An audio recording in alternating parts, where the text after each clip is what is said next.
Okay, we are live, y'all. So, hello, everyone. I forgot that the camera's right there. Hello, everyone. My name is Jen the Tutor. This event's brought to you by the Jesse Foundation as well as our Occoquan representatives. So, our Occoquan representatives include Lily Jesse, who is on our stairs right now, who is our Occoquan school board member, and Kenny Bodie, who is our Occoquan supervisor. They sponsored the event and the food. So we expect the food to be gone by the end of the day. Okay. And I am here with Juan and our student ambassador for this event, Jackie. But we also have some other students. Can we just do like a hey or whatever? I don't know what we're going to do. Wow, that was, yeah. We have a bunch of students here, but we're going to talk about the Virginia Tech admissions process. And you know what? Let's kind of start with something real easy. What's your favorite thing on campus that you found out about after you went to Virginia Tech? Oh gosh, favorite thing on campus after the gargoyles. Oh, Yeah, really? yeah, I didn't even notice that. yeah. Yeah. So we have several gargoyles on certain buildings, and that's part of the like bucket list or scavenger hunt once you're a Virginia Tech Hokie. And it was something I just really wasn't aware about of at all until I almost graduated, if not after graduation. I just found this So out today. yeah, we have some buildings that if you've been on Virginia Tech's campus before, you beautiful campus. We have a stone look. It's actually a limestone, but we affectionately call it Hokie stone. And it gives a real nice neo-Gothic and this uniform look throughout the campus. Almost all of our buildings, not quite all of them, but almost all of them have this Hokie stone look. And it's been described by some as Hogwarts from Harry Potter, Oh, if you're familiar with that. So it's a beautiful campus. yeah. I'm going to say London Broil from Okay, West Weston. End. Yeah. I'm going to say, oh, you know what, though? Actually, I'm going to say brunch because I was there when they like brunch became really big at Mhm. Weston. So brunch on Sunday. I mean, but I always aspired to study in the Torg Bridge, but I never, like, when I got there, I would always just find a random corner in the library. So the bridge is always my favorite part because it's the thing that sold me on Virginia Tech. So, okay. So you want to start with your overview of Virginia Yeah. Tech and what Before we need to know? yeah, before I do that, thank you to you and thank you Of to the course. community for inviting me into your home, literally into your home. And thank you to you students for having this interest to come and learn about Virginia Tech. I get the anxiety is high. I have a senior in high school that is going through this process right now. So I see it up front every day at breakfast, at dinner, anytime I'm around her, just the nervousness that she has as she's navigating the exact same process that you're all navigating. What Jen and I know is you're all going to be okay. It will work out. If you're here right now, if you're interested in Virginia Tech, you're doing something right academically. And going back to your earlier comments, there's definitely going to be some options for you. Most likely, you're going to be looking at multiple options at the end of this process, deciding which one's going to be the best fit, but also the best deal in many ways. As far as the overview of process to Virginia Tech, I want to take a step back and just recognize that as an institution, from our standpoint, we recognize that it's tough for you all because every college is going to do things differently. And that's not intentional. That's not us being mean, making it more difficult. It makes sense. Each college, each university has a different mission. They have different priorities. Virginia Tech is a land grant institution. Essentially, what that means is we were brought into existence to serve everyday Virginians, working class Virginians, with a strong focus on service.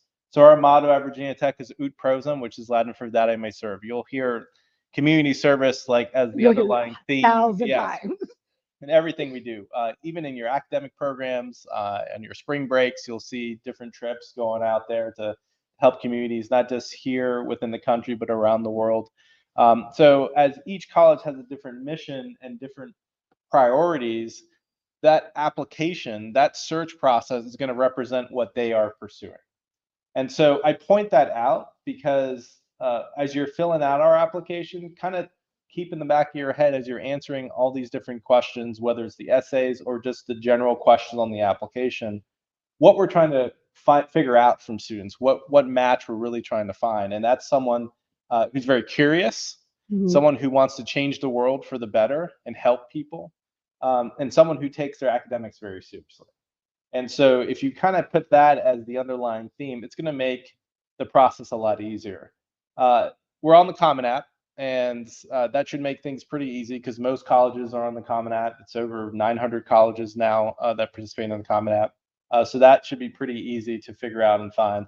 And realize that all the questions that you're filling out in the application, they're not there by accident. They're there very intentionally. Even the section that's more uniformed under Common App, we use it. So every question you answer, we will actually be reading. And yes, we get over 47,000 applications, but every single application is read.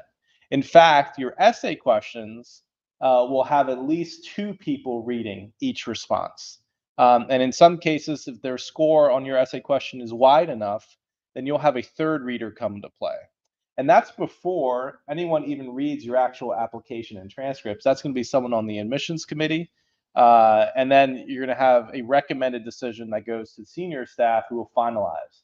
So you'll find that in many cases, your application will be touched by at least 3-4 people, sometimes as much as 5-6. So know the work you're putting into this, which I recognize is a lot, right? It's It's a time lot. consuming. The reflection before the essays takes up time too. It's well worth it. And we recognize the work you're putting into it, and we're putting a lot of work on our side to make sure we're making the best decision possible.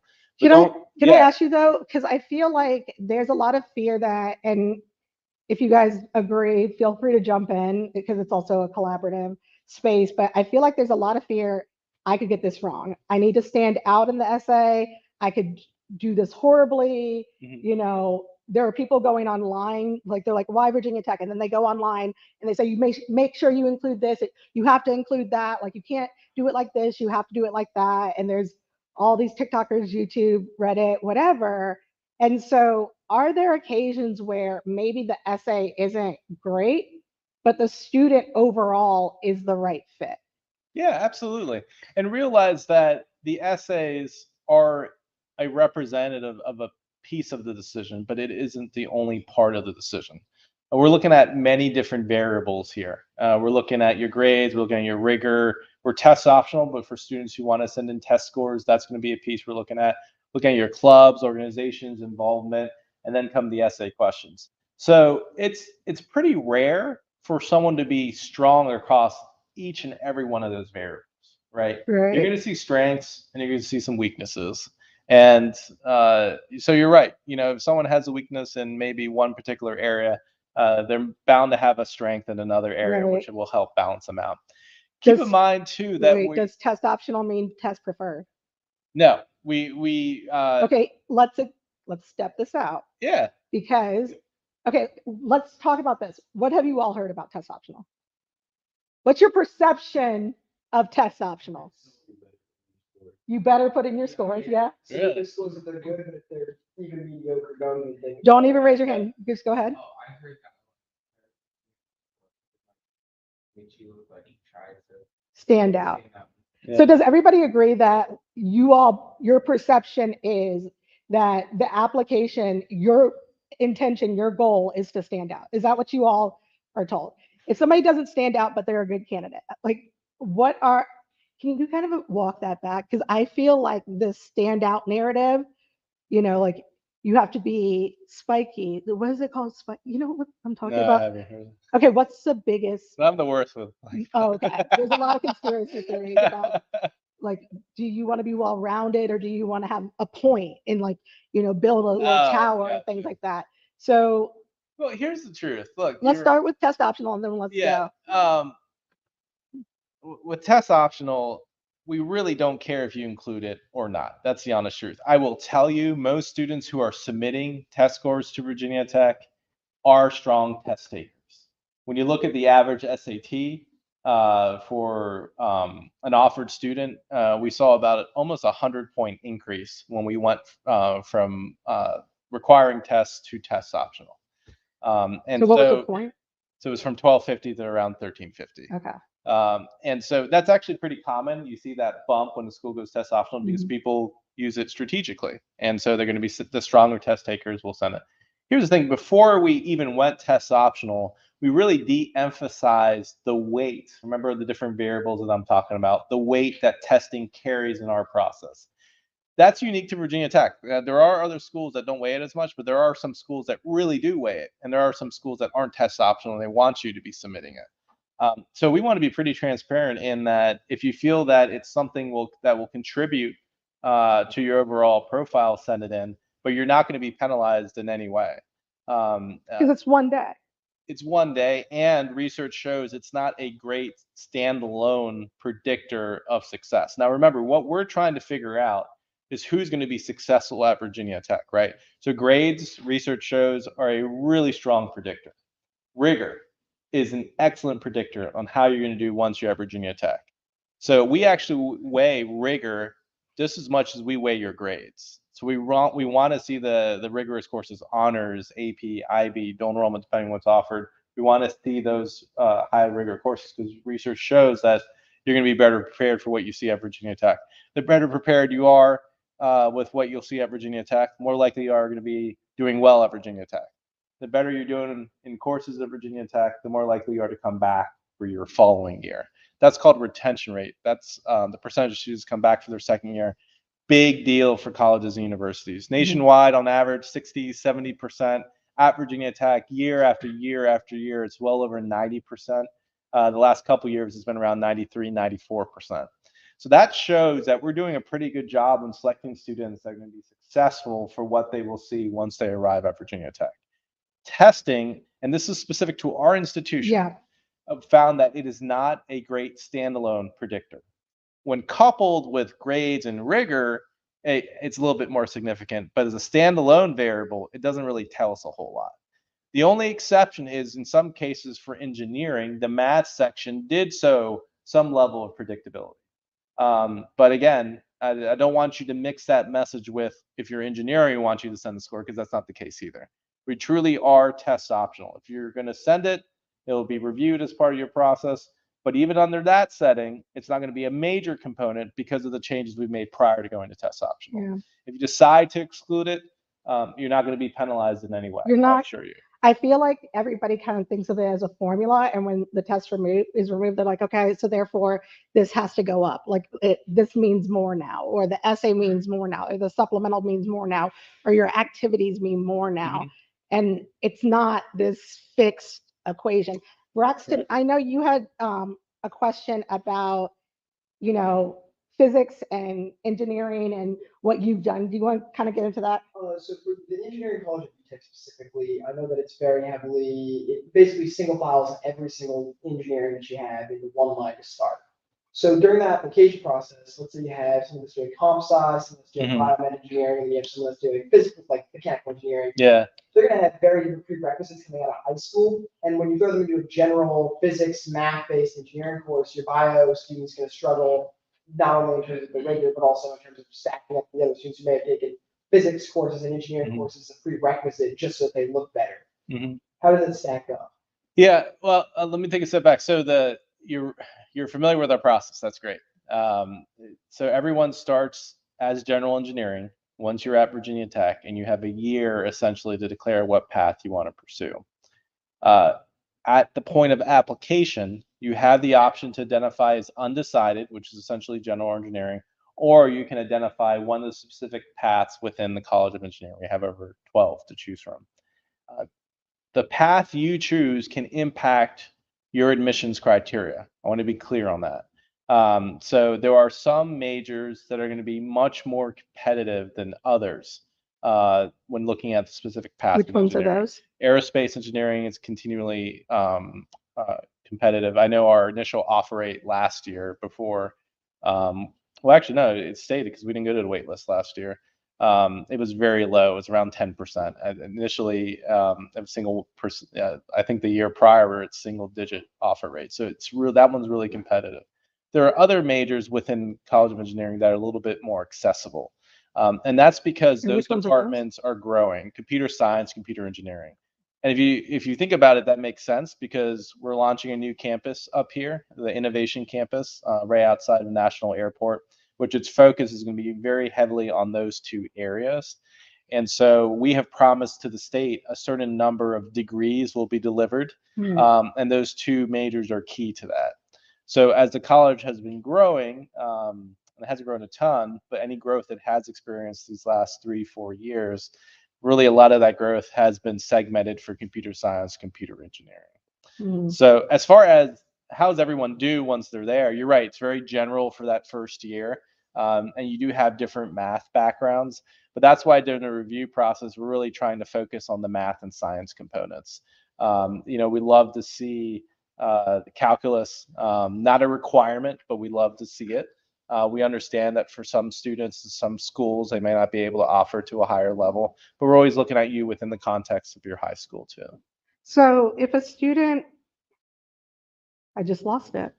I just lost it. It was right there. It'll come back. Oh, you know what? I got it back.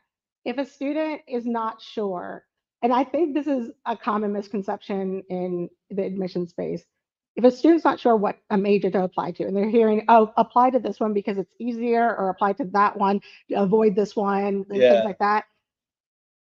I don't think students know that they can use you all as a resource. So when your changes were announced, I just called you and just said, okay, then you're going to tell them about the changes because you're the admissions officer. I don't know the changes as well as you do. So do you encourage students, and do you penalize students? Because I think there is a fear if I call and I say something dumb that I'm going to be penalized. Do you encourage students to reach out if they're like, I'm not sure what major, or like I'm looking at this and I don't know which direction to go in? Yeah, absolutely. And realize that myself, my team, we really view ourselves as guides in this process, not gatekeepers. And so we will get excited when we're able to have an opportunity to connect with a student. This is exciting for me. I don't usually get an opportunity to be face to face with students in a small group setting. Usually when I'm talking to students, it's in the hundreds or at open house where we got thousands of people there. So this is really cool for me. And I will tell you, my staff gets just as excited to be able to have an opportunity to connect with students.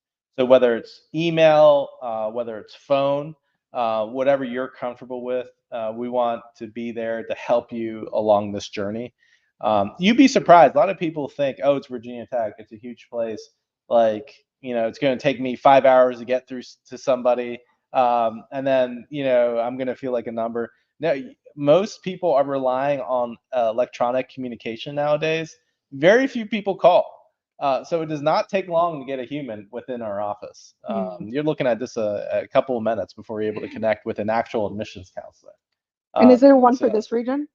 Yeah. So for this region, it's going to be Mario Cruz. Okay. Yep. Okay. And he's actually based in Northern Virginia.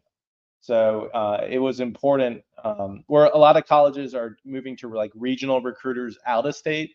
We don't have that. We only have regional recruiters within the Commonwealth because it's important that we remain as accessible as possible to each corner of the Commonwealth. So we have one here in Northern Virginia, we have one in Richmond, and we just launched a new one for the Virginia Beach Tidewater area, where there's somebody embedded in your community, so they are more likely to attend school programs, junior nights, panels, what have you.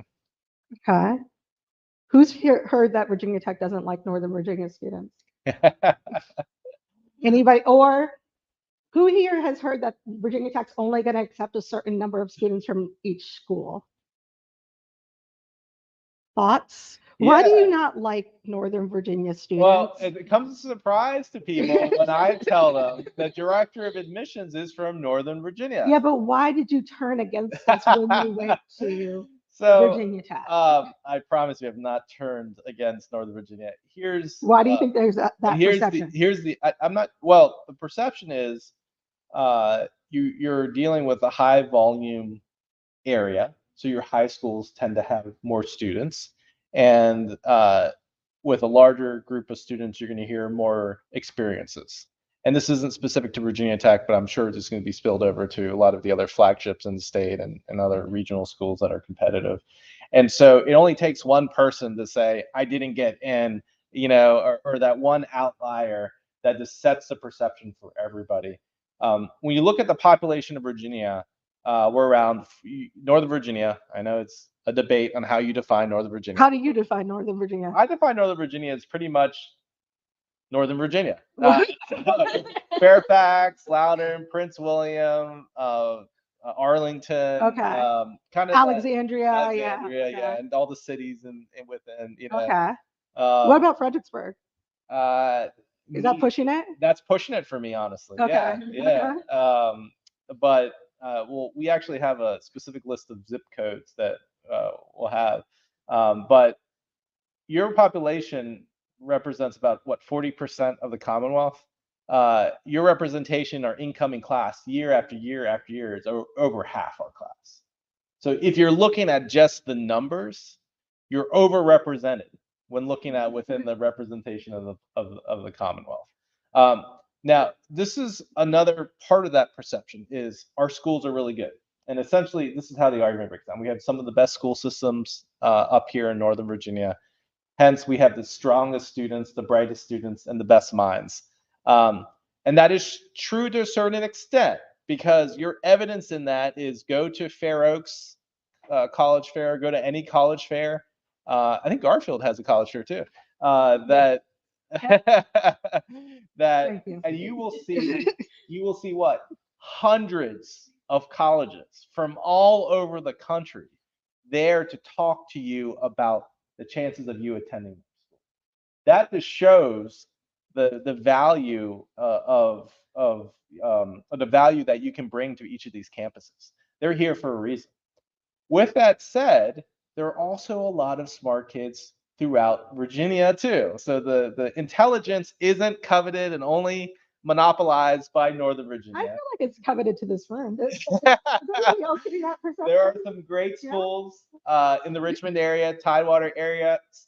There's great schools throughout the Commonwealth.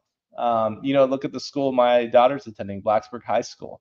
Very strong school. Most of the students there are professors' kids, so they're very rigorous, pursuing the highest levels of courses offered.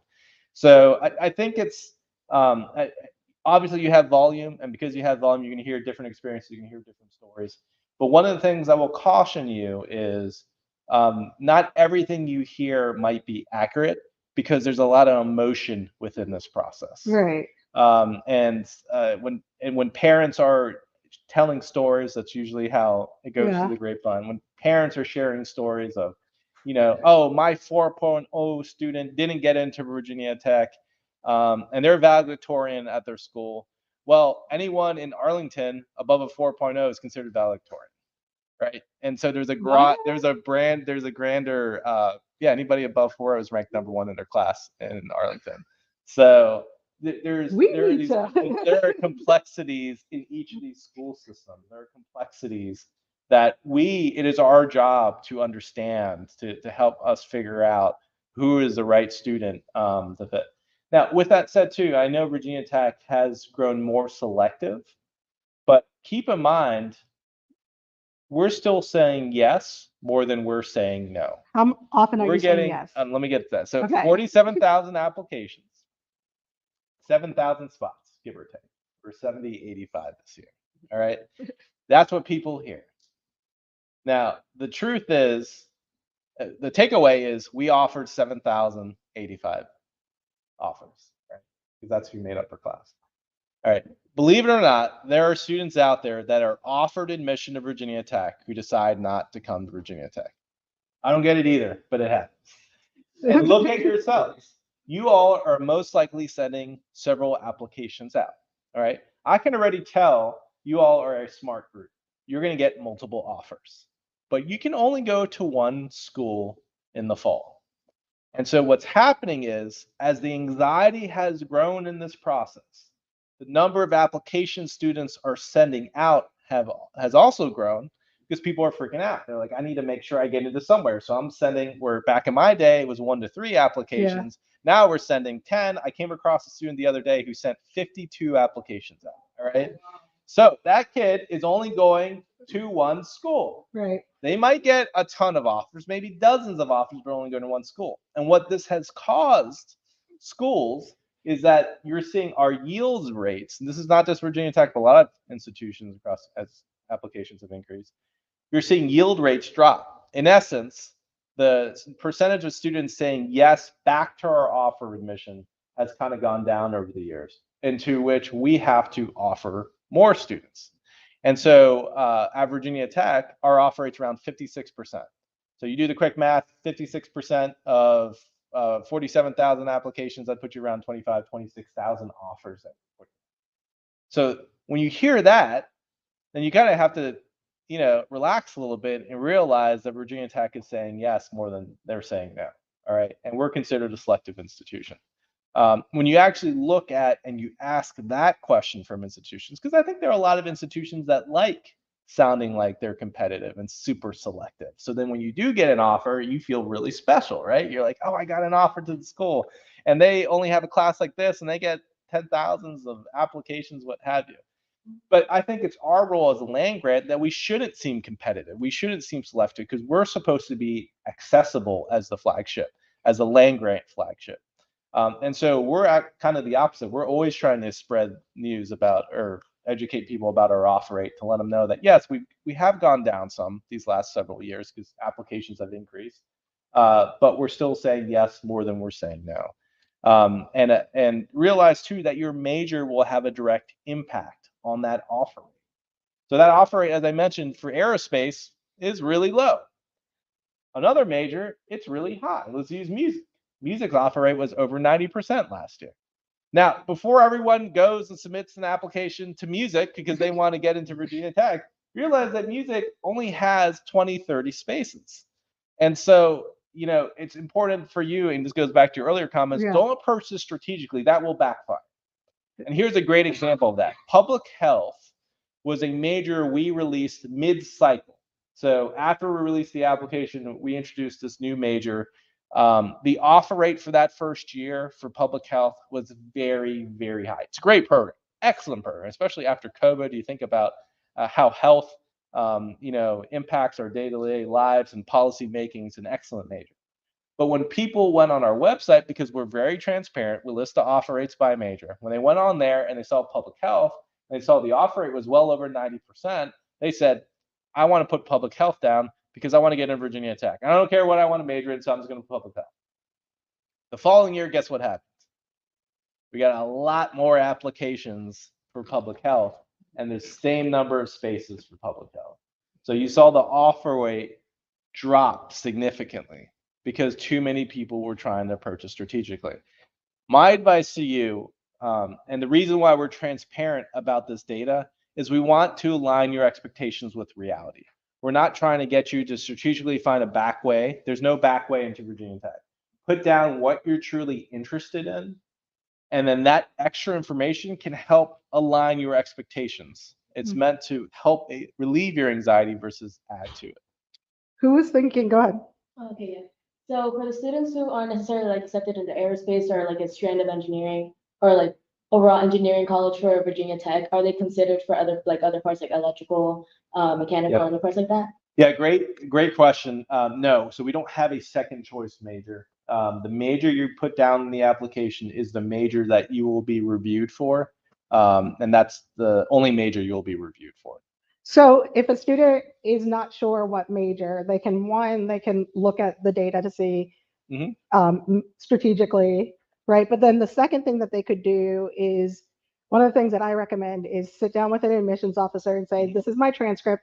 These are the things I'm interested in. What programs, because you guys tend to have a huge knowledge of all the programs.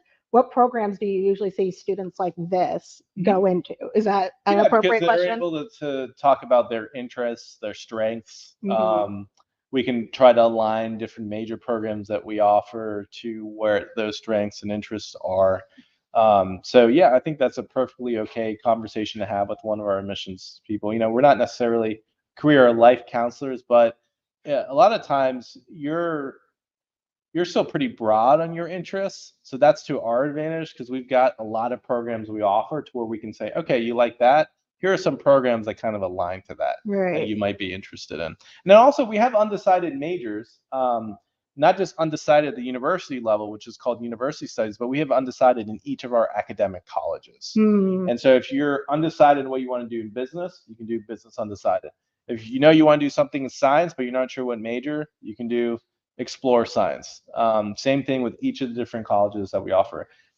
Agriculture's got life sciences, architecture has explore cause, so you've got different opportunities there. What's the myth about undecided? Has anybody heard any myths about undecided, applying undecided? No? Yeah, go ahead. Like it's harder to like get accepted because everybody does. Yeah. So we Colleges like for you to be decided too. That's what I hear a lot.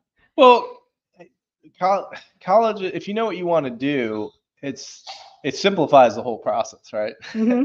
But in reality, there's not a ton of 17, 18-year-olds that know 100% what they want to do. And so we recognize that, and we want to help support you as you explore the different opportunities offered at our institution. As far as it's harder to get in with undecided, the answer is depends from university to university. I will tell you for Virginia Tech, for many of the undecided colleges, it's very similar to general admission, and in some cases, you might have even a little bit of an edge if you do undecided. I think some examples of that would be like undecided agriculture, undecided CNRE. Those tend to be a little bit more accessible. But then university studies, university level undecided can be more competitive because there isn't a ton of spaces for that. So it's very dependent on the applicant pool. The last year's applicant pool wasn't as bad as previous years. So it's really dependent. It's a year-to-year thing. So my advice is if you're not undecided, at least try to identify an area versus just saying you're completely undecided at the university level.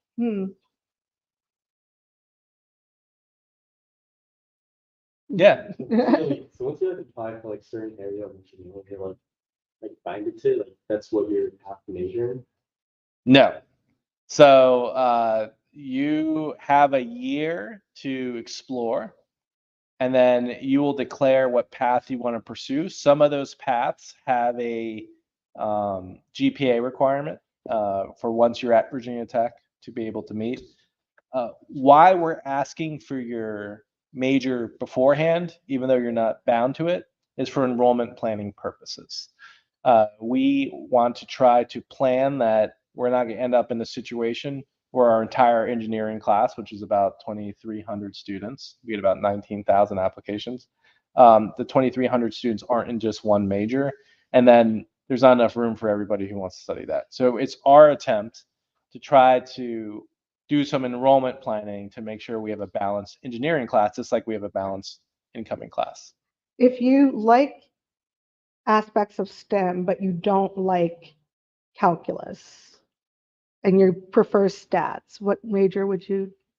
On that, you got statistics as a major. You have CMDA is another really What's popular CMDA? computational modeling data analytics. Okay. It's kind of like we also have several majors now that are dealing with like big data. So you get a few different options within business. Like and data that. sciences. Yeah. Yep. Okay. So yeah, we have a marketing major. Yep. Yeah. Absolutely. Anything in particular about marketing?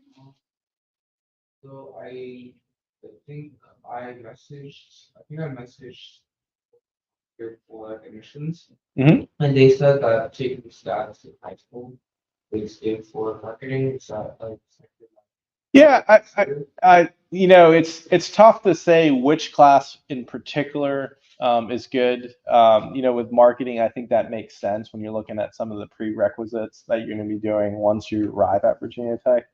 But that's not to say that statistics is the key for you to get into marketing either, right? It just depends on your overall course load, scheduling, what kind of fits for you. So I always tell students that's kind of a broader conversation, right? Because sometimes I hear the same thing about calculus, and you're like, well, take a step back. Maybe you don't necessarily need calculus, but if you are at that level, you have room for it. And this can maybe make your life easier because then you can get some AP credit and be done with calculus. Right. So that's where I always caution. Those conversations are very individualized. I feel like Northern Virginia is very strategic in terms of take this, don't take this. And does everybody kind of agree with that? And so I guess my question is, you said Virginia Tech says yes more often than they say no. Mm-hmm. So I think we would all like to know. Tell us about the no. Yeah. I think the biggest misconception I think students have is when I say no, when somebody says no, they look back at their transcript and they're like, oh, I wish I had done this more. I wish I had done more of this. I wish I had done less of this and things like that. Yeah. But no and qualified and no and qualified but not really aligned with where we're going as an institution are different. So what leads to no? And are there students that you actually wish you could say yes to, but they just don't align? And can you explain that? Yeah.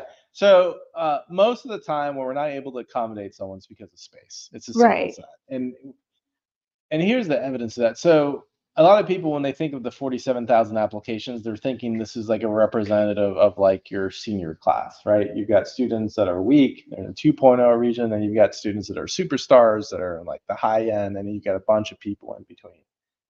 When you look at our applicant pool, it's really, really strong.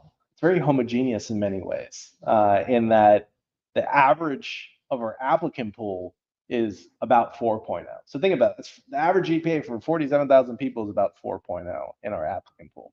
And so what we found is a lot of times we're not able to say yes. It's not because of concerns that the student wouldn't be successful at Virginia Tech, or we have concerns about their academic readiness.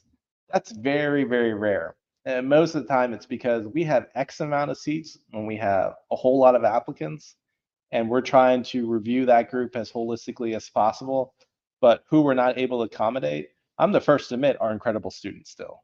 And it hurts to see that. I mean, I can think of a lot of experiences where it's just like, man, we're gonna have to waitlist this group of students, and this is a fantastic group of students that you struggle to think kind of what else could they have done. You can't put yourself in that situation. If for some of these programs, we're looking at the size of the seats, there just isn't enough room for all these really qualified students. But all things being equal, so like I think this is how it was presented to me, and if anybody wants to jump in and explain how it was presented to them, is like I have this student A and I have this student B, right? Yeah. And I don't even think they've watched The Parent Trap. Have you guys watched The Parent Trap? Like the ones like Which one? Which one? Yeah. Like made them marry again. Yeah. Okay. So two students separated by birth, and then they're doing the same things, and they're practically twins, and then they go into the application process, and we just find out that one has submitted an SAT score and one hasn't. Yeah. It's obviously the one that's with the SAT score. I struggle to think of a situation where. Are you going to admit them both? Well, let me back up. Yeah. So I struggle to think of a situation where we're down to just two students. We have the blessing and curse of volume. Right. It's a blessing in that we're able to accommodate more students in our incoming class than many other institutions. So we're not down to those types of decision-making scenarios where it's like, all right, we're down to two. Which of these two are going to get the spot? Usually we're looking at, actually almost all the time, we're looking at students as in groups, right? Okay. So they've been evaluated academically, they've been evaluated on the personal side and the holistic side. And then we're trying to see, okay, we have biology, we have 250 seats for biology. Out of the recommended, remember I said there's an admissions counselor that recommends this decision. Out of the recommended offers, how many offers do we have? And three things will happen. We don't have enough offers. All right, so we have 150 offers. That means we got to go back to the recommended wait list to see who else can we pull up to an offer. We're right on a track. I wish that happened more. We have 250 recommended offers and 250 spaces. Or, and this happens more times than I'd like to see, we have 350 offers and we only have room for 250. And so it's like, okay, well, let's break this group down and let's see who of this group is the stronger portion of the 250. So you're kind of moving, you're working. Okay, so let's break that down more. So we're at 350. Yeah, and I only have room for 250. First cut's going to be what? Everybody with the last name that ends with. No. So we have essentially, you have like See, I want to try to keep this. Yeah, because I know that you don't want to say this, and then everybody on the internet's like, oh no, don't. Make sure you don't, right? Essentially, you're going to have a representation on your application for your academic rigor. So remember, that's grades and rigor, like level of courses. That's going to be a component. And then, like I said earlier, there's the personal side. So your essays actually get a score, right? So it's called the non-cog score. It's called non-cog because essays are tied to non-cognitive attributes, just like rigor and grades are predictors in how you're going to do. There are certain experiences and characteristics you have that can also serve as predictors on how not only you're going to do at Virginia Tech, but how you're going to do in life. And so I talked about how our pools are homogeneous earlier. Everyone's very, very similar.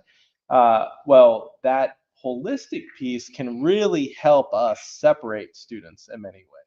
And so that's where your experiences, you telling your story, that's what the essays are, you telling us about you, can help give you a little bit of an edge to separate yourself. So, yeah, go ahead. Yeah. All right. So these essays are short. All right. They're not essays. They're short answers in reality. And we have different areas we're trying to figure out. I talked about earlier, these are essentially like attributes that we're trying to figure out. There's one on resilience, there's one on leadership, there's one on service. Again, remember what I said initially, priorities that institutions look for, see how they're matching up to the priorities I told you about Virginia Tech. They all kind of tie together. There's one on goal setting. So what we're trying to figure out, let's use the goal setting as an example. You want me to read it? Sure. Okay. Let's see. Is it the last one? Yep. Describe a goal that you've set and the steps you've taken to achieve it. What made you set this goal for yourself? What is your timeline to achieve this goal? Who do you seek encouragement or advice from? And how do they support your progress as you work towards this goal? And you have what, 150? Yeah, around there. Yeah. Yeah. Okay. So let's break that one down. All right. So non-cognitive attributes, that research has shown if a student at your age is pursuing a goal, especially a long-term goal, you are more likely to achieve that. And your ability to achieve that represents lots of different things: drive, intelligence, what have you. So as a reader is reviewing that answer, you kind of heard Jen kind of hit the probing kind of reflection sub questions under it. Timeline is a good piece of that. So let's use that as an example. If you answer something, my goal is to be something by the end of my senior year. All right, homecoming king, team captain, whatever you want to use. At the end of my senior year, which we're talking months now, right? Versus someone saying, I want to be X in 20 years, or I want to be a doctor, I want to be a lawyer, I want to, to do something far away, futuristic. Readers are going to be more favorable to those who are thinking more long-term because of the research showing that if you're thinking more long-term, you're more likely to achieve this. All right. So I'm not going to do that for each of the questions, but that just he knew I was going to go there because I was like, let's start. But that just shows that these aren't random questions that we're asking. We put a lot of thought, we put a lot of research into this and making sure each thing we're asking is very intentional and can be tied to your success and can be tied to us figuring out who you are as an individual. You have to answer every sub question because okay, but as a lawyer, you ask me a question. I want to answer every sub question. So you should review those sub questions more as reflection points. So I want you to read. And here's the other thing. When you're filling out the application, when you get to the essay questions, I want you to stop. I want you to save. And then I want you to take some time to reflect. Now, you can't do that if you wait till the last day to submit an application. And yes, we'll get 5,000, 6,000 applications on the last day of our deadline, and we are not flexible to those who aren't able to turn it in time, or they hit some sort of error and then they circle it the next day. No, we are done. Do not wait to the last minute. In fact, we get about 2,000 applications between the hours of 11 p.m. and midnight. I do not feel sorry for that group when they're looking or they hit an issue and they're trying to figure out something. That is the deadline. All right. So one, don't wait till the last minute. Be well above each of these deadlines. We only have two now. We have one for early action and regular decision. There's only two options. Early action is November 15th, and then regular decision is going to be January 15th.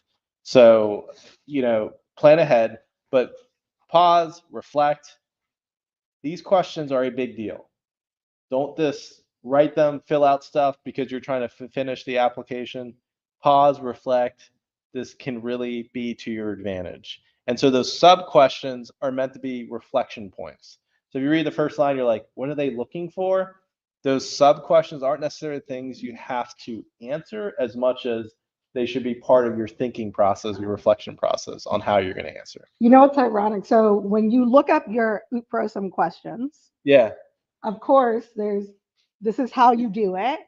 Yeah. Like there's a bunch of sites that say this is how you do your essay. Oh, yeah. So anybody that's searching then sees a guide for how to do the Virginia Tech essay, and they say it shouldn't be a long-term goal. That's why you should be careful what you read online. So I think the biggest thing that I try to tell my students is I don't want you to be rejected based on somebody else's answer. Correct. Right. Correct. And so. And there's some crazy stuff out there. Oh, yeah. Like, I have remember the course parents. catalog year? I don't know if you had that course catalog year where it was like a student has to look in the course catalog, pick a class, and then expand on why that, like not just why Virginia Tech. I want to go into this class in this class. Yeah. No, I mean. What's the craziest? Oh, I don't know. Yeah. It's, craziest rumors. Nothing's coming to mind right now, but I'm sure I'll hear a bunch when You guys have any Virginia Tech rumors? Anybody? No. Oh, okay, cool. Okay. Yeah, I can't think Thank of you. anything. Cool. Thanks for backing me up there. But no, but I know I'm agreeing with you. You back me up. It's not. I'm just getting old with my memory recollection nowadays.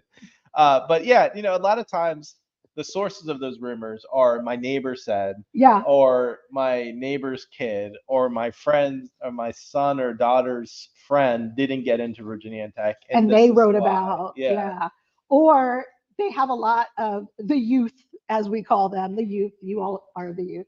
You know that? Okay. So the youth have a lot of YouTube videos about I got into college and this is my essay. Yeah. And now, did you know that they're selling them? Mm-mm. Yeah. There are people selling their essays, selling their transcripts, advising other students. And there are times where, again, the essay wasn't the thing that closed you.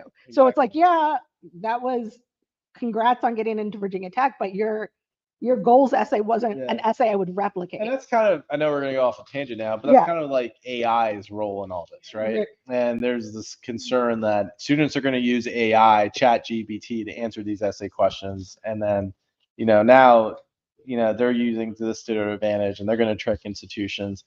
And I actually don't have a concern on that. I really don't. One, because their questions are so short, our students going to really utilize ChatGPT to answer these questions. But two, you'd be at a disadvantage because each of these questions are personalized to your experience.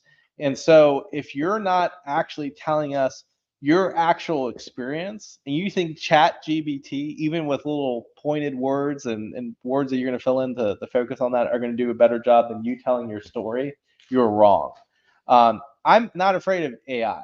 And if you want to use it as a brainstorming tool, more power to you. But I know as a fact that you're not going to get as quality of an answer utilizing one of those versus you just telling us who you are, telling us what your actual goals are. You know that better than any of these software, at least right now, that are out there. And it's crazy the capability of this stuff. I mean, it's tough to keep up with the advances you're seeing in AI. But at the end of the day, it's not going to reflect what we're looking for, which is your personal experiences and your personal strengths and characteristics. One of the things that I see a lot though is a student will write an essay, and you guys aren't to this point yet, and they'll say, "I love it. This is great," and then they'll talk to a friend about it. They're like, "Oh, if you want to stand out though, you can't write about that. Yeah. So if you want to stand out, you can't write about, your AP class, or you can't write about this, or you can't write about that." And the idea that so many people are writing about it Yeah. that you can't stand out. Are there essays that are good, even though other people, like, it's a common topic? Yeah. No, you're going to see a lot of common themes. I remember the year after COVID, everyone wrote about COVID, which Right. was expected, right? That was their big thing. But and I caution you on having others read your essays. I Yeah. think that is good for a lot of schools when it's a writing sample, but we're not looking for a writing sample. Here's the secret. If you have grammatical errors on your short answer, you're not going to be penalized because it's not a writing sample. All right. Now, that's not to say it might not distract the reader who's trying to understand your ideas. Don't think that you can just put in a ton, but it's not what we're looking for. All right. We're not interested. This isn't a essay question with, your thesis statement, supporting paragraphs, conclusion. You don't have enough room for Ethos, that. pathos. Yeah, that's none of that. And so where that might be to your advantage, if you are applying to a school that is looking for that, an additional reader would be huge in that situation. For us, this is very personal stuff. This is you. This is your story. And so I don't want you to adjust it based on how someone proofreads it. That might align more with what they think Virginia Tech. What we're looking for is who you actually are, your experience, your goals, your path, your journey here. That is truly what we're looking for. Would you say it's easier to get to know a student and advocate for them? Because I don't think people realize that admissions officers actually advocate for kids. I think they think you all just sit in your room and are just like, no, no, Yeah. no, no. But is it easier to advocate for a kid that's authentic? Yes, but we do have a team that is very big on advocating for what is right and what Right. is fair. Right, I think right. you're familiar with a lot of the changes that we've done at Virginia Tech to make things much more accessible to all Virginians. And so it's rare because again, we're not down to like two students to where someone's advocating for one person as much as someone's advocating for a group. Mm, And so if we're dealing with going back to that example of 350, and the readers are like, we can't find a natural break to get us to 250. I think it's more fair that we go ahead and do 280 and we just do 280. Those are conversations we have. mhm. And they feel passionate that, look, this group is the right thing to do, even if we end up a little bit over in that Right. major. I'm fully in support of that. Because I would rather us do that than try to find this artificial break within the group that Mhm. wouldn't make any sense and isn't fair. Okay. I think it's heard that like for Virginia Tech, since like they're big into like volunteering, people are saying, oh, like you need like 150 hours of service, or like you need like this many. 100. Yeah, That I've heard that. That's actually something 100. I have heard. Yeah, I I have heard that. So you were trying to yeah. think of rumors. I have. I heard love that it was a very specific Yeah. number. Yeah. Well, I have heard. I've heard like X amount is what I've heard. I guess. Well, it's X. 150 here. Yeah.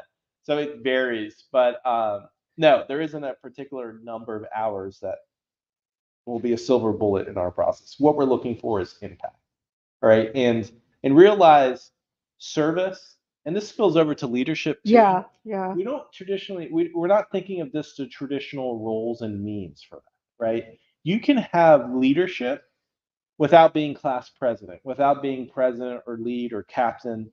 You can show leadership within your own family. If you have a ton of siblings, your parents are working two jobs, and you're stepping up and you're showing leadership, that is something that would count in our process, even though there's no official title other than big brother in your case, right? Um, Service is about impact. Yeah. Right. So it isn't always I have a form showing documentation as much as you're able to share experiences of, look, this is an impact I've been able to have. Now realize too that the where you are on your journey will limit some of the opportunities that you have. Mhm. So we're not expecting to read any essays that say I found the cure for cancer. that is my impact to the world. No, but we are looking for that hunger. We're looking for that eagerness to have an impact. That is what we're scanning for. Mm-hmm. And so going back to the service piece, it isn't so much hours that we're scanning for as much as true passion to help the world, to make it a little bit better than where we are right now. And that comes in so many different flavors. Yeah. And I'm going to say as a Hokie, and I know I have two Hokie parents over there, so feel free to chime in from the parent table, because we created a parent table just like the kids' table at Thanksgiving. But I would say it's wild, not wild. It's weird to me hearing that as a Hokie, because when you think of Oot Prosum and like they drill that into you, they drill it into you, like Oot Prosum and we don't like UVA. Like those are two things that, and West Virginia. We don't like West Virginia. We don't like, unless they're a great school until they come to Lane Stadium. All bets are up. But I would say for me, and maybe the parents who also went there can talk about this, and you can as a Hokie, I've never defined Oot Prosum as like, I have to do a community service event. It could be Oot Prosum means I'm maybe walking my friends to the cage so that we're not walking alone. Exactly right. And the cage is like a very particular term. Do you guys still have the cage? It's called something else, Duck Pond Lot. Okay. Yeah. Well, we called it the cage. But for us, Oot Prosum was defined by not necessarily, we have our big event where we do a lot of service, but I think there's this concern, like if I don't have a 4.0, like, oh, he said 4.0, I don't have that, I shouldn't apply. Yeah. You should, a 3.7, I think my recommendation came from my teacher who gave me a C, and he was just like, listen, this girl could have had an F in chemistry, but she stayed after school. She did everything that she could to get a C, and that C was well deserved because she hated chemistry, but she at least committed to getting the grade. But I think there's always this idea of like, you have to hit certain marks. And if you don't, especially when you hear it from somebody else, like somebody else is applying and they're like, oh, I did like, the other day I was just like handing out my fifth, volunteer bag for blah, blah, blah. And you think, oh, am I not good enough? Maybe I should take myself out of the pool. And that's not the case. Erica, Amy, how do you guys define Oot Prosum? I mean, service in all different areas, just having an adventure or loving yourself in things that are going to make others feel better. Yeah. Is Amy over there? Yeah, I agree. I see it as just constantly looking for ways you can help in every day. Today I was at Costco and I saw a woman stop in the middle of the parking lot, jump out of her car, and lift a heavy case of water for an elderly woman. Things like that, I think, are reinforcing as much as community service events. Yeah. Yeah, that's a great example. Yeah, I think for me, it's Oot Prosum when you get to Virginia Tech, what it's perceived as outside of the community, and when you get there, it can be something as little as helping somebody get across the drill field, because we all remember how cold the drill field is. We all remember that. Okay. It wasn't even paved when she was there, so. Oh my gosh. Okay.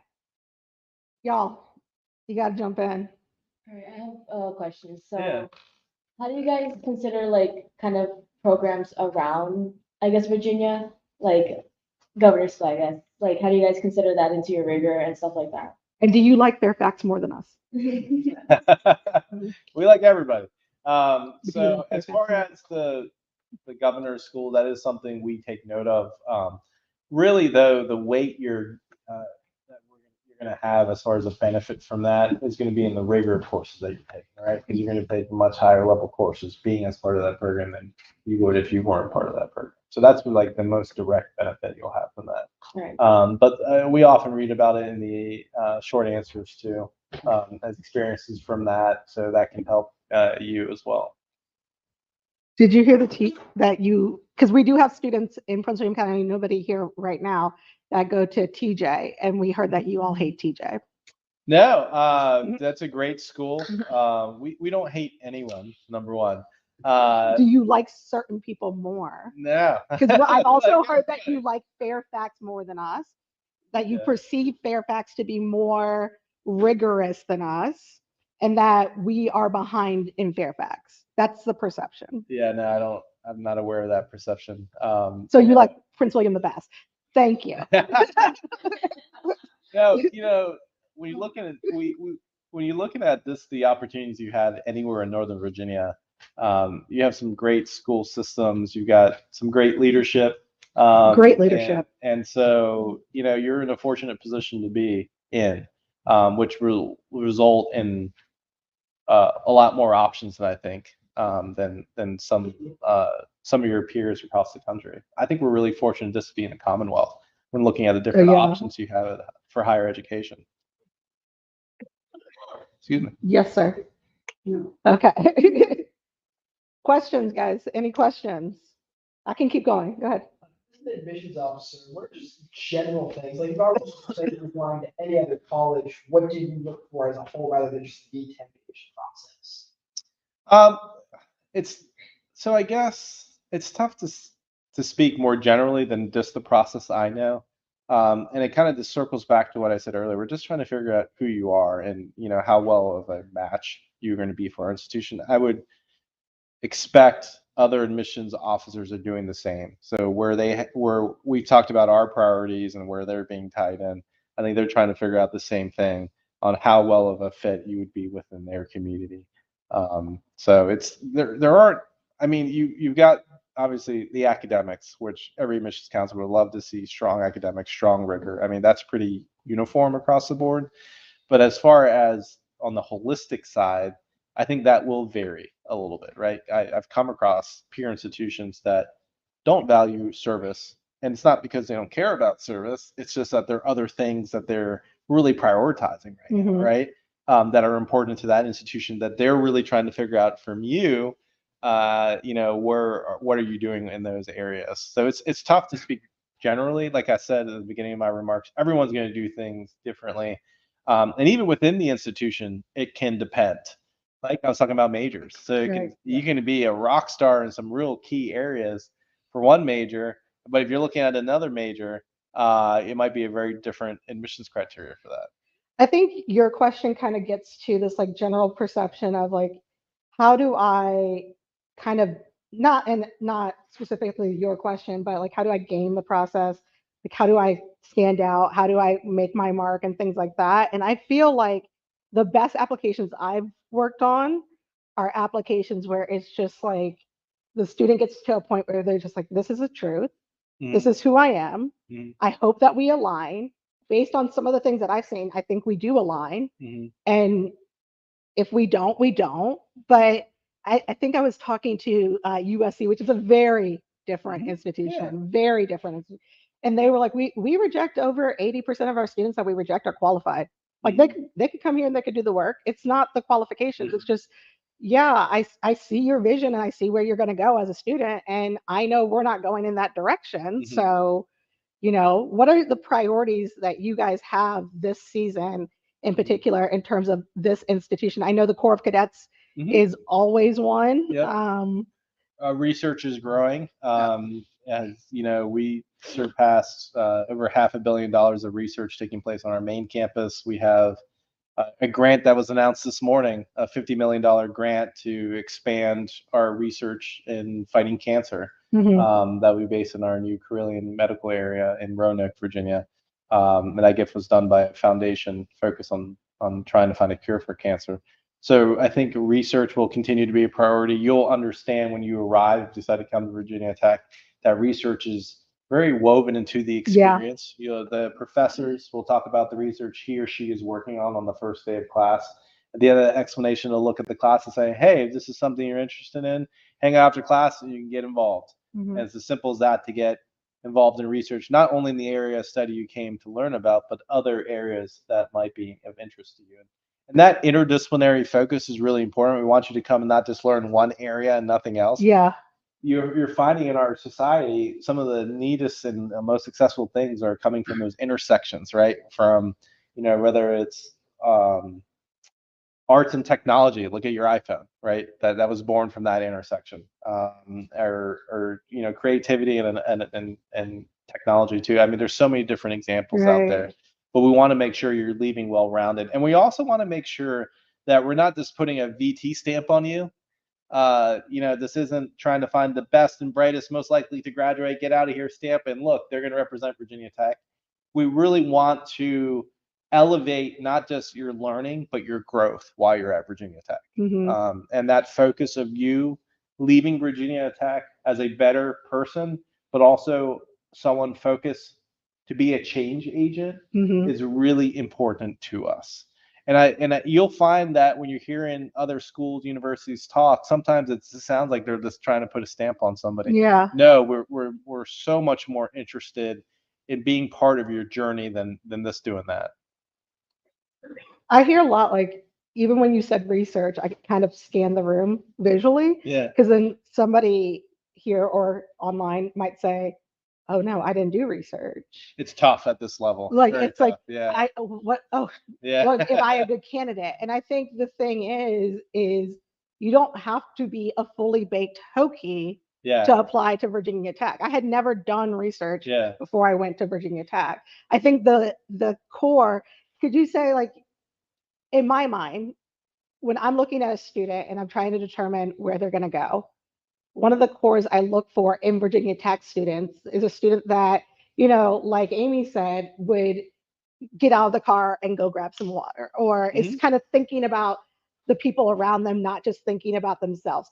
But there are students who, in my mind, are vanilla, chocolate, strawberry students that are just plain students, but they're contributing in their own way. And I think the idea that you always have to stand out to win Mhm. or change yourself or present yourself as something different is incredibly dangerous at this stage of their formation, because it teaches you that you can't show up as yourself. Mhm. And That's then, what we're most interested in hearing right, about. and then when you get rejected, which it could happen, right? Then you're like, well, what if I had just done what I thought I should have done? Mhm. You're never going to know. Mhm. So I think for me, the best applications, you have to remember you don't have to be anybody else but yourself, because there is a college looking for yourself. Mhm. There's 3,000 colleges. And Yeah, and there's a lot of great options here in the Commonwealth too. Like I said. I mean, look, I'm going to ask the question I asked you last time, because I know you've gone on more college tours. Yeah, I have. Okay, so great college tour. Okay, great college tours that you went on. I was really impressed with CNU. Yeah, you mentioned that, Yeah, and everybody's mentioned that too. Yeah, it was a really cool experience. I went Christopher there to check Newport. out, Christopher Newport. Also just saw JMU's campus, Yeah. and George Mason's campus this within the last couple of weeks. And George Mason's campus has grown quite a bit Yeah. from when I was growing up in this area, and I think it's a wonderful option for a lot of people. And JMU's campus and visitor experience was also very Yeah. impressive. My daughter really enjoys seeing that campus. So Out of state peer institutions. I saw Purdue's campus. I saw a Okay. lot of similarities there.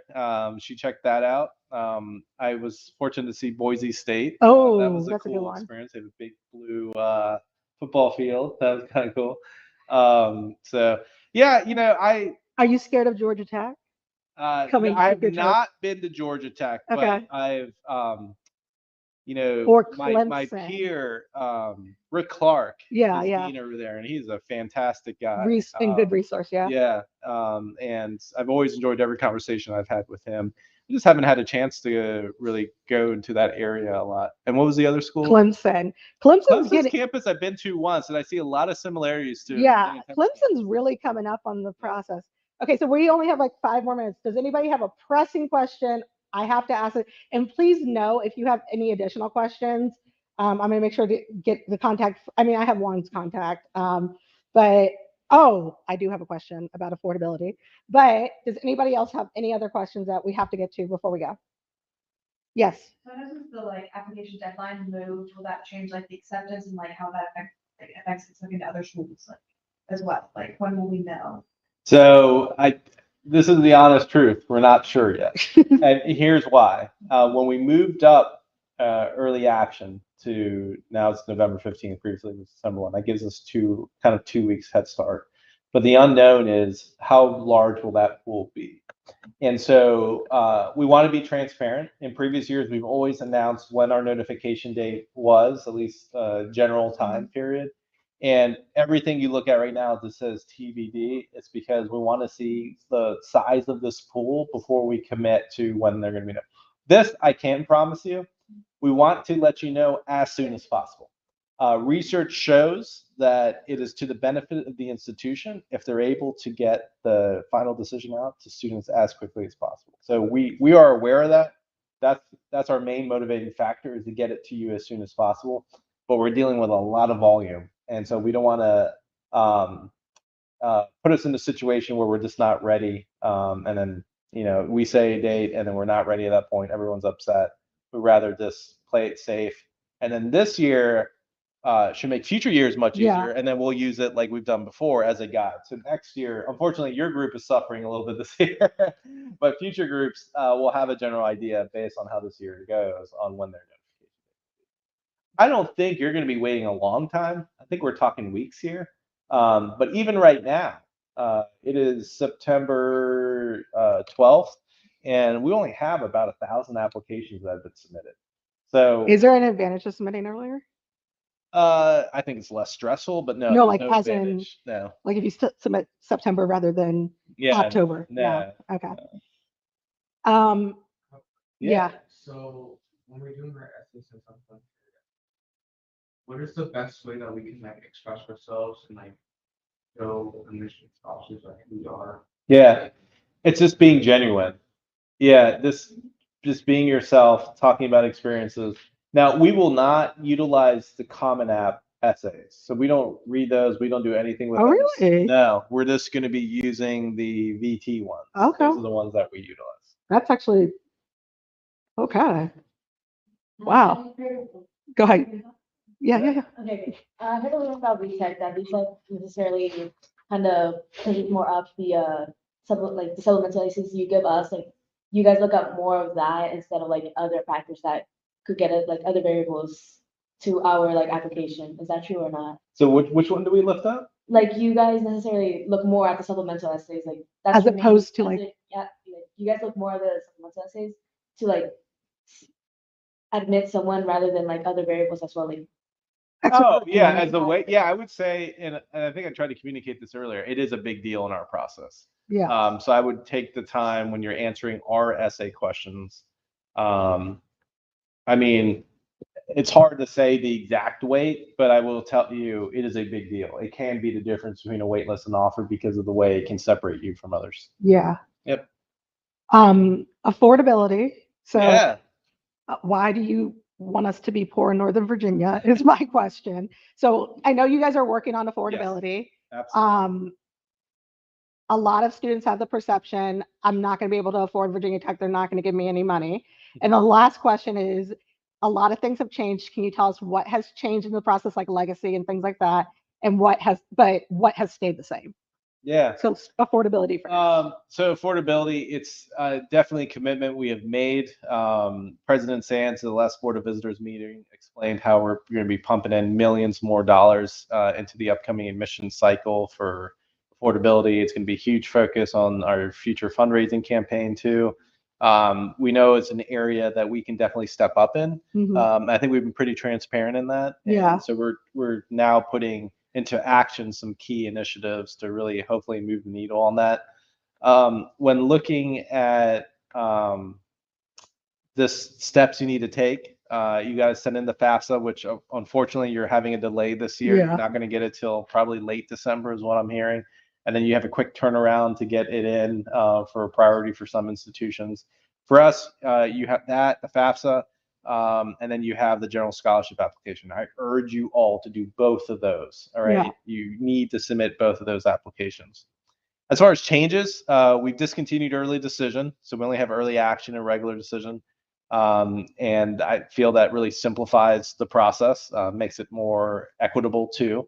Out of the 47,000 applications we got, only about 3,500 students did early decision. So it wasn't a huge pool that's being impacted by it.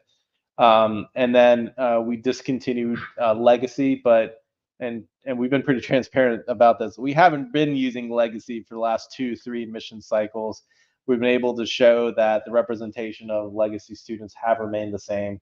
The takeaway is essentially Legacy kids don't need any additional help. So if your mom and dad went to Virginia Tech, chances are they were smart. You're going to be pretty smart. You don't need any extra points in this process. Yeah. You're going to be fine. Okay. Well, Vaughn, it's always great to have you. Just a backstory. I grilled Juan and his staff for like two solid years That's right. about affordability. I was like, I was on the internet. I was like, down with Virginia Tech. And then Juan said, hey, let's have dinner and talk about it. I was like, oh, okay, cool. Yeah, that's cool. So, and then I found out you were a Scorpio and everything came into context. But I really appreciate you kicking us off because I feel like because I am the harshest on my alma mater, if I'm going to continue to do this work, I want to start with you. And I do appreciate your UPROSUM spirit of coming, serving, because I called you like last week? Was it last week? I called you last week and I was like, hey, so when are you coming down? And then you said next week, and I said, oh, okay. I didn't think it was going to be that soon, but we appreciate it. And for Northern Virginia students, who should they reach out to if they have questions? And if they want to have events like these, who should they kind of reach out to? Yeah, I mean, you got your regional counselor Mario up here. Yeah. We just hired a new transfer advisor for the Northern Virginia area to work with VCCS, so that's someone else. But don't hesitate just to reach out to the main number. You've got our whole admissions team based out of Blacksburg. We're a team of about 45. So I always think that's the best starting point. Yeah. And then we'll connect you with who you need to be connected with. So if you're trying to do a program, we'll connect you with our event coordinator. If you're just trying to have a one-on-one conversation, we can set it up with one of our admissions counselors. So just don't hesitate to reach out. And please, if you read something on the internet or your friend tells you don't write about this or don't, please always verify it with your admissions officer because your regional, listen, I love regional officers because they're fighting to keep, they're like, well, I just don't see why it can't be all Northern Virginia students if I'm honest because our region's the best. So they're fighting for you you can put them in a better position to advocate. So thank you all for coming. We're going to turn this off and then we're going to, everybody's going to get some chicken wings because there's 75 of them and I want at least 20 gone. Okay, so I'm going to turn this off. Thank you all. And Juan, you can talk to them. Yeah, happy to answer any additional